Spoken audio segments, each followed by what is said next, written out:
a camel has a better chance of making it through the eye of the needle than a rich man does in getting into the kingdom of heaven. It wasn't until I started really sitting down and asking myself, like, what do I really want? What's the thing that lights me on fire? I promise you this, if you start putting God first in these different areas, putting God first in your time, putting God first in terms of helping you figure out where you can best develop and deploy your talent, and then obviously start putting God first in your treasure, I'm willing to bet you're going to start seeing things that are more than you could ever think or imagine start happening in your life.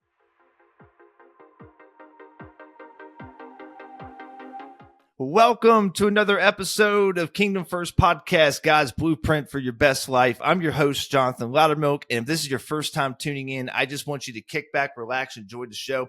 Your gift to me is that you're taking time out of your valuable day to invest in yourself by listening to this podcast. However, if this is your second, your third, your fourth, your fifth, your umpteenth time, you know what I need you to do. I need you to like, I need you to subscribe, even better yet, take the link from this episode and send it to someone that needs to hear this today.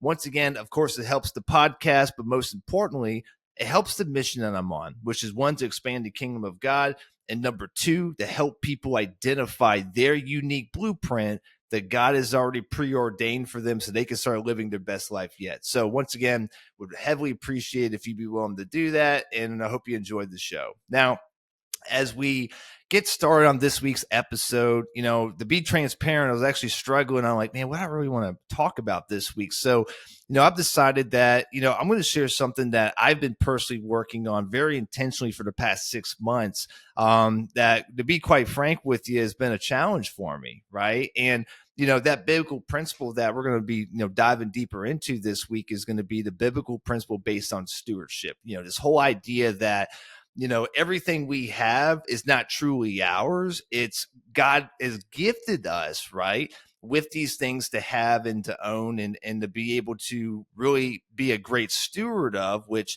to really ultimately take great care of, right? And obviously give a return back on to the owner, which is God, who entrusted us with these, people, places, and things that we are, called to, take dominion over and to ultimately, lead and grow, right? Now, as I've grown up, I grew up in a very me culture. So a lot of this, I've had to unlearn a lot of things that I've learned throughout my life because, one of the things that got drilled into me throughout my life is ownership, right? How like, this is mine and we need to take good care of it. But as I've gotten older and as I've gotten more into the word, what I've kind of learned to identify ownership more as is really just taking responsibility for your actions, right? Versus the actual owning or the possession of the, people, places, and things, right? Because if you really think about it, we wouldn't have any of these things if it wasn't for God, right? So I could take ownership over my house and, my wife and my daughter and, my body and all the fun toys and things I've collected throughout my life and successes along the way. But if you really go back to the root of it, we wouldn't be able to have any of these things if God hadn't created the earth and created us and, given us the opportunity to really excel in these things, right? So this whole idea of like not truly owning something, especially if you're, once again, like me, type A personality, hard charging entrepreneur, it's something that you have to really kind of battle with, right, as you go through life. So, as I've gotten into the word, I started realizing, what are the things that are gifted to us and what does that look like for us to be great stewards, right? Because, for me, one of my most important things to me is like, I want to make sure I'm maximizing my opportunity that, God has given me to come down to this earth and fulfill my assignment at the end of the day. And, if I'm not taking care of what I've already been given, how am I going to be able to ask to, get to be given more in order to do more, right? So as I started really getting into the Bible and started really looking at, what are the things that we are called to be great stewards of? Well, it really comes down to these three things. You're called to be a great steward of your time. You're called to be a great steward of your talent, and you're called to be a great steward of your treasure at the end of the day, right? So as we start to think about, these three different areas, right? What are some examples and what does that look like? And, the first one I'll start with is time, right? In the Bible, If you go to Psalms 90-12, teach us to number our days is really the main theme of that, is how like we're sent to the earth and we already have a expiration date on how long we're going to be here, right? And that can be incredibly scary, but it can also be incredibly emboldening as well, right? To know like, hey, my time is not done until it's done, and I'm going to be here until I fulfill my assignment, that God has given me. And I found that the more that I lean into that way of thinking, it's allowed me to act a lot more boldly in different areas of my life, and to realize that, hey, I don't have to be afraid of taking some of these risks and putting myself out there and doing these different things, because I know that I'm here to do a job and I'm not going to be called back until that job has been fulfilled, right? So now I share that with you because that 1 degree shift is helped me tremendously in that area, into things that I choose to pursue with the time that I've been given, right, while it's being given to me. And, as I dive deeper into this, it's like, hey, where's some examples of like, how can I steward my time well? And once again, if you're anything like me, I didn't have a lot of structure taught on this, right? I didn't understand the value of your time and how it's best utilized from not just a professional sense, but also from a personal sense. And as I started reading, there's examples. I think Jesus is the one that really exemplifies this the best, in my opinion. So if you go through and you start reading the Gospels, start seeing Jesus was extremely intentional with his time.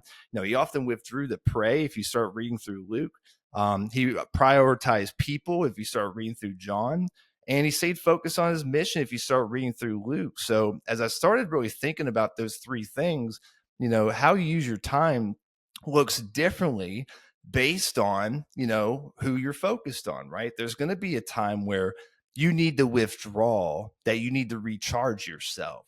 And once again, this is something that I struggled with for, nearly 6 years, right? So I started really understanding, in order for me to be able to help someone else put their quote unquote oxygen mask on, well, I had to take the time to make sure that mine was on first, right? And I'm a natural people pleaser. So I tend to want to go, oh, yeah, I'll be willing to do this for you. Or, hey, I'll change my schedule for this to be accommodating. And after doing that for so many years, like what would happen was like it would drain my battery. And then when I actually was showing up to help people, I wasn't really having the impact that I wanted because I was running myself ragged. So as I started thinking about, Jesus withdrew to pray, another sense of looking at that too is like there's a time to rest too, right? It's important for you to be able to show up as the best version of yourself, to carve out that time where you are alone in your thoughts and you are connecting with God, and being able to recharge yourself, not just physically, but, mentally, emotionally, and spiritually as well. So you can show up as the best version of yourself. Now, the other aspects of time is like, are you spending your time just selfishly doing the things that you want, and, and keeping yourself secluded from other people? Well, God actually wants us to go invest and prioritize that time to, go invest and go help other people. And for me, once again, I'm a natural introvert. Like my natural state is like, honey, let's go move to like the middle of the Congo and like not be around any people and just do our thing, right? So if I follow my flesh, like that's like my dream life right there, right? But I know that I'll sent down to the earth not just to hang out by myself and do what I want to do, and go hang out with my wife and my daughter. But I'm sent to the earth because I'm here to go help and bless people in that process as well. So I have to, obviously carve out time to, be around people, right? And to be able to help them in the ways that, I can best help them, right? So once again, that's something that's helped me kind of, work through my natural default state, which is a true introvert, and getting outside my comfort zone, and prioritizing that so I can bless other people, right? Because once again, that's part of what we're called to do. That's part of how we're stewarding our time, right? And then the other part is, how Jesus stayed focused on his mission. I think so many times, we go through life trying to build life by default versus design. And I spent most of my life building it by default, no real intention, just going through the motions, just kind of hoping that, that next opportunity or that next revelation would just show up to me and help me get the things that I want. it wasn't until I started really sitting down and asking myself, like, what do I really want? Right? What's the thing that lights me on fire that I can run after the rest of my life, whether I got paid or not? And as I started to ask those questions, it helped me start to evaluate, like, well, how am I spending my time? And is this conducive to building the end mission that I have for my life, right? Once again, I want to build it by design. Like, life's going to get built either way, right? Do you want to be built unintentionally, or do you want to have it be very intentional, step by step, building essentially that staircase, to that next level, to that next life that you want to build? And as I started implementing these things over the last several years, I started to notice that not only my business started to grow leaps and bounds, but my relationships started to grow leaps and bounds, because I started prioritizing the right people and the right focuses of my life. That, once again, I ran it through, is this an alignment of what I truly want? Is this an alignment of what I feel I'm called to do in this thing called life, right? Which is, part of what landed us on becoming a book publishing company, which, once again, I'll tell that story another time. But, once we locked in on that mission, it's just like, you just know when you know. And now I've got not just me doing it, but, it's our family mission that we're going through. And this is going to be something that I'm going to be able to pass down to my daughter and her kids and their kids. And, and that's how I know this is my mission that I'm supposed to do with me and my family. So me prioritizing the focus on the right thought processes, as well as, where do I need to focus my time on building, always gets ran through that filter at the end of the day. Right. So if you're, once again, anything like me, and you first start realizing, like, okay, my time's not best served doing this activity or this task, and it pulls away from the main thing that's the most important. Well, now it's like, well, how do I start running my days, and how do I start running my weeks that allow me to have the time to go focus on that mission, right? And one of the things that helped, I'll share two things with you that helped me with that. First of them was going through a time study, which I essentially wrote down every single thing that I did in that day. And I mean, everything from brushing my teeth to took a shower to ate lunch to working out, obviously all the work stuff. Like, I mean, like literally everything. And after about 3 or 4 days of logging, I realized that over half of the things I was doing were things that were not in alignment with the overall main mission that I was focused on building at the time. So that allowed me to look at those activities and then put a value to them. There's going to be some activities you do in life that are $10 per hour activities. Some of them are going to be $100. Some of them are going to be $1,000. Some of them are going to be $10,000 activities, right? And if you're an ambitious person that wants to build, your own kingdom, to say, you can't get to $10,000 per hour activities if you're still working on the $10 per item buckets at the end of the day, right? So, doing that time study really opened up my eyes and allowed me to look at, those $10 and those $100 an hour tasks and go, okay, what things can I automate, terminate, or delegate? Right? Once again, automate through systems or delegate to someone else that's better suited for that task, or ultimately go, this is a complete waste of time. I should just get rid of it completely.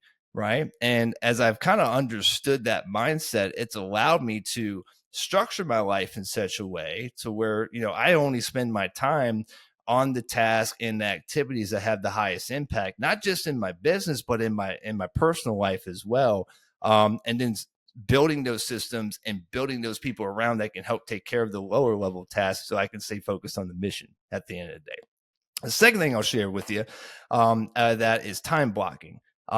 Everything has a time and a place. I mean, like when I pick up my daughter from school, to, when we do bath time, to, when I'm doing my podcast, to when I'm working with our authors, to when I'm posting on social media, every single thing has a time block in there where that is going to get 1,000% undivided attention, right? Because if you're just going through your day like, oh yeah, I'm going to do a little bit over here, and then, I get distracted, now I'm going to go waste 30 minutes doing this and then come back, and we wonder why we're not moving the needle. Well, it's because we're not intentional with our time, right? So anything short of an emergency during that time, like I can get to it later, right? Now, obviously, if it's like an emergency with like my wife or my daughter, like, hey, I'll change my plans or do what I need to do. But anything short of that can be taken care of at another day and time. And since I've lived my life applying that time block principle, it's just allowed me to be very intentional and get a lot more done in a fraction amount of time that used to take me. So I wanted to share that with you. If you're in that bucket of like, I'm not really sure how to start being a better steward of my time, start with the time study and then figure out what can automate, terminate, or delegate, and then start time blocking. And you have a night and day difference in terms of the stewardship area with that. Now, as we go into the second area to look at that we need to be a great steward of, is our talent, right? And our talent's going to be, what is it that you are naturally great at, right? Once again, not what you're passionate about. What are you great at? What do you do with ease that's better than 99% of other people? And I guarantee you, you've got at least one thing that you do very, very well, naturally better than other people, right? And I start thinking about different examples in the Bible for this. The parable of the talents with Matthew, shows God expects us to invest our gifts and not bury them, right? Because at the end of the day, like think about what a shame. And I think about like people I went to high school with, like specifically guys I played sports with, right? There's this one guy. He was a Gatorade Player of the Year, fantastic athlete, absolutely crushed it in high school, but ended up getting into college and ended up falling short because he stopped his training regimen. He stopped making that the focus, and he got distracted, by things that life throws at us with, partying and girls and all those different things. But this guy was just given like an ungodly talent with the ball at the end of the day. And to see him come short in that area was just, kind of heartbreaking to me, because, just watching him play was like just watching like a freaking angel on the field. Like, this guy was just ridiculously talented at what he did. But because he didn't invest in that skill set, right, to the level that it needed, he was never able to really fulfill, that talent at the end of the day, right? Another example I think about in the Bible too is how David killed Goliath. Like, David was great with the sling, and God used him, with that talent to, slay Goliath the giant at the end of the day. Now, David had no idea that that's what his purpose was going to be used for, with that sling. But, that's the beauty about giving God the most amount to work with, and whatever it is that you're naturally talented in, is he's going to find a way to put that talent to purpose. But if David in this example hadn't have been putting in the reps every single day with developing that skill set of becoming a master with the sling, God wouldn't have been able to use him to slay that giant at the end of the day. So I share this with you because if you're not focusing on building your natural skills, you're never going to reach your fullest potential, and you're never going to reach your destiny at the end of the day. And I think a lot of people, get what they're passionate about confused with what their purpose is, right? Not every single thing that you're going to be great at is going to be the most interesting thing at the end of the day, right? Some people have skills that are more attractive than others, but a skill is a skill at the end of the day. And I think if people spent more time getting clear, getting the time separated, and start really thinking about like, what's the thing that I do better than most people?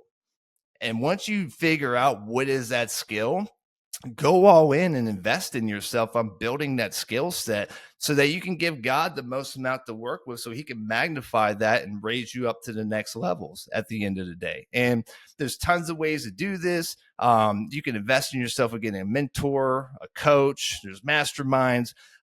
There's schooling, obviously. There's free platforms like getting on YouTube and spending your extra time studying. There's social media. There's so many different ways to get the information nowadays. It's not really an excuse to go, oh, I don't know how to get better or how to magnify this talent that I have.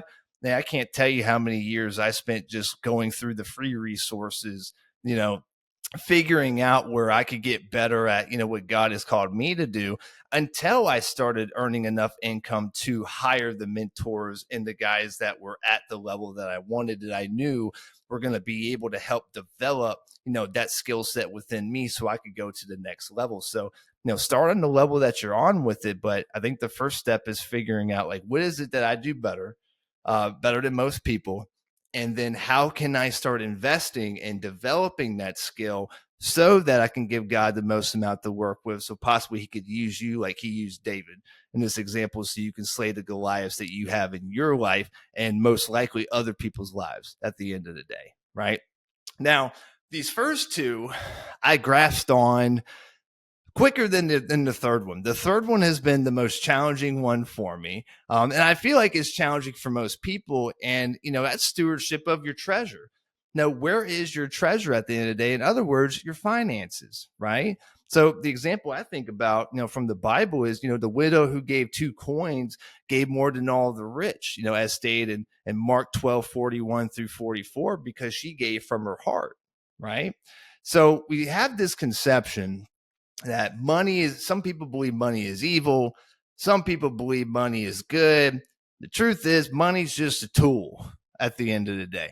You can use it for either purpose. You can use it for yourself. You can use it for others. You can use it any direction you want. It's about the intent behind it at the end of the day. It's kind of like the other Bible quote, and I apologize if I misquote this, but it was talking about, a rich man, or what was it? A camel has a better chance of making it through the eye of the needle than a rich man does in getting into the kingdom of heaven. And what that means is there used to be this archway that would be before the city that people could go into. And the way they traveled was camels, right? And they'd be just packed with full of bags and just be fully loaded up, right? Because they'd bring like their whole worldly possessions with them. And oftentimes they had to unload the packs in order just to get the camel through because the packs were too big, right? So that's actually where that comes from in the Bible is, you got a better chance of getting that camel with all his packs on through that eye of the needle, right, than a rich man getting into heaven, because most people get success and they start getting possessions. Well, then they start to think that, oh, this is mine. I earned this. This belongs to me. And they start losing the heart of why God gave it to them in the first place, which God gave it to us to, be a great steward of and to multiply that and to use it for his good. Right now, once again, I did a whole episode on this last week. You can go check that out where I go a little bit more deeper into sowing and reaping and really how that operates. But, one of the things that we're called to do is steward our money well, right? So part of that is, and this is where I struggled for a very long time, was tithing, right? There's a lot of churches that have hurt people out there and a lot of negative messaging around like people donating money and it's not being used properly and all this fear, all this doubt. And I'm sure there's those cases are true out there, but what helped me get to a place where I was comfortable to start tithing at my church was, one, I started realizing that once again, like, this is what God gave me the steward. And if I am not willing to, return back to him what he's already gifted me, which, is 10%, right? Every dollar for every 10 cents for every dollar that you make is to return back to him, because as an owner, he wants an ROI. He wants a return, right? You think about being an entrepreneur or a business owner, like if you hire an employee or a team member, like obviously you need to be able to, receive more value back than what you're giving, or it just doesn't make sense at the end of the day, right? So that thought process helped me get comfortable with, okay, I'm going to start putting, every 10 cents of every dollar that I make is going to go to this church. And that church is Elevate Life Church, and been there for 5 years. And it's been awesome. That church has changed my life. And that's part of why I was comfortable giving them the money, to get started with it. Cause I was like, hey, like, they've helped me have a lot of personal transformations. They do a great job here. I'm not going to focus on where that money's going, because that's not my responsibility. My job is to, do the tithing and to have God take care of it and do the rest, right? Because that's my sign to God, not necessarily that church. The church is how I'm going to utilize my tithing, right, in this case. But that's not why I'm tithing. I'm not tithing for the church. I'm tithing for God, right? And I'll tell you the craziest thing that happened, and I started doing this 2 years ago. The first year that I started doing this was the biggest financial year of my life. I kid you not. I had made the most amount of money that I've ever made in my entire life, and I had more in my account than I've ever seen before. And all it started was from me just putting God first and putting my money first, right? Now, I don't share that with you to go, that's why you do it, right? Because once again, as I go back to the example, it's about the intent behind it. It's not tithing because, oh, if I tithe, then God's going to give me more money, so I'll do it that way. No, it's tithing because you're paying homage, you're paying respect, going, hey, this is not truly mine. I'm going to return this back to the Father. And what happens as a byproduct is God starts to bless you in your finances, right? Because you're starting to put him on the throne and not money on the throne at the end of the day, right? And it was one of the most magical experiences I've ever had going through that. It was pretty wild to see. When I started actually applying action behind that, how those blessings started to manifest in terms of, quote unquote, our treasure at the end of the day. So now I built such a trust and relationship with it. We've 10x what we're done. All of the books that we, write ourselves and we publish, all those proceeds go to different charities that we've been able to line up, because I truly believe that, as the more you give, the more the blessings you receive on the other side. Right. Now, the other part, as you steward your treasure well, is like, what are you spending it on? Are you spending it on people? Are you spending it on things? Are you spending it on yourself? Right. So outside of tithing, we're also called to be generous at the end of the day. Right. So once again, this is something else that I wrestled with for a very long time in my life. Cause I was like, this is my money. I earned this. Why should I have to give this? Why should I have to part with that? And what I realized for me, why I struggled with that for so long, was I had a scarcity mindset around money. I grew up with the belief of, money doesn't grow on trees. Well, just to realize as I've gotten older and I've grown in this way is, money may not grow off trees, but it'll grow off you. Because if you're out there spending your time in the right areas and developing your skill sets and blessing people, the income's going to take care of itself at the end of the day, right? So as I started to understand that money isn't some scarce resource, it's just a resource and a tool to use at the end of the day. I just need to figure out these different things to help me accumulate more of it as I go through life, and I'm comfortable, putting God on the throne in that area, knowing that He's going to take care of all things as long as I give Him the most amount to work with at the end of the day.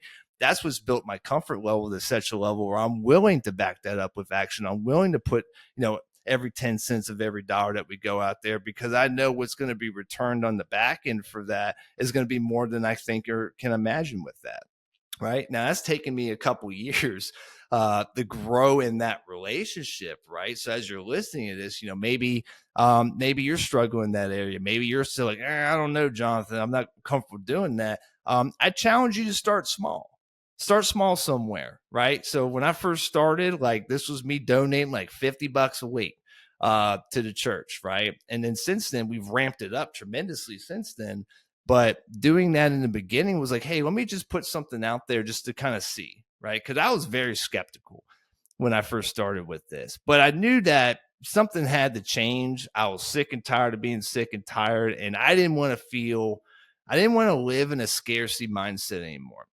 I wanted to step into an abundant mindset, because once again, as I've gotten closer in the Word in my own personal relationship, I've realized that, God wants us to have an abundant life. He wants us to have more than enough of everything that we could want or need, right? As long as we're following His Word and what we're doing. So for me, in my attempt to give Him the most amount to work with, that's where I started with it. And I've just increased it incrementally as we've grown.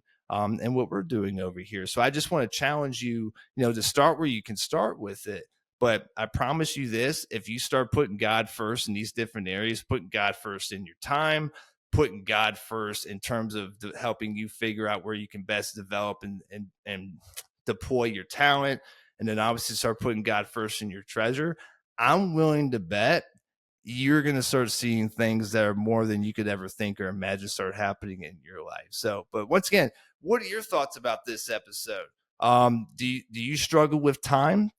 Do you struggle with, figuring out what your talent is, or possibly developing it, or, hey, how do I best use this? Or are you struggling in terms of how to best leverage your treasure to, help you start finding, God's blueprint for your best life? I'd love to hear in the comments. I'd love to hear your feedback. Once again, this is something I'm still developing and growing through. I've just gotten really intentional the last 6 months with it. I've been seeing some great fruit start to bear in these areas. So I just felt it on my heart to share this with you, that, if you really start focusing and understanding that, you're not the owner, you're just a steward to take great care of it, it's going to take a lot of pressure off of you too, and allow you to go out there boldly and start living out your purpose, which is the exact reason why God made you. So once again, appreciate you tuning in for this episode, and love to hear your feedback and comments. And once again, send this to someone in need that needs to hear this message today if you know they're struggling with it. Once again, God bless. Appreciate you. Go all in. Take care.